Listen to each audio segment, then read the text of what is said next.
European response to Australia's abandonment of a carbon tax illuminates the impossibly narrow margin of political acceptability within which governments must work as they try to rearrange climate.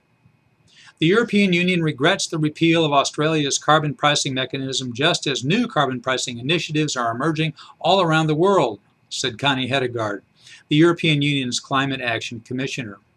She called carbon pricing the tool to make the economic paradigm shift the world needs. Might she have been using rejection of officially imposed hardship in Australia as cover for failure in the EU? Australia's Parliament on July 17th became the first country to repeal a mechanism for discouraging emissions of carbon dioxide by making emitters pay for them.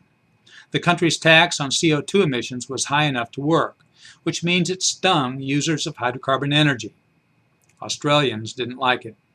In an election last year that replaced rule by the Labour Party, under which the carbon tax was enacted in 2012, with that of the Liberal Party, whose leader made ending the unpopular levy his priority. Hedegaard's statement boasted the EU has successfully placed a price and a cap on greenhouse gas emissions and thereby shown that it is possible to trade in greenhouse gas emissions. The EU emission trading scheme, though, is foundering, partly because officials gave away trading credits in large numbers to secure support when the system started in 2005. The imputed carbon price has plummeted, forcing administrators to seek agreement on a way to fabricate shortage. For what was to have anchored a global network of carbon markets, the spectacle is humbling. It's also politically tricky. Even with carbon values low, European energy costs are leaping thanks to generous subsidies governments created for renewable energy and pushed onto consumers. Beyond elite circles, Europeans don't fancy overpaying for energy any more than Australians do.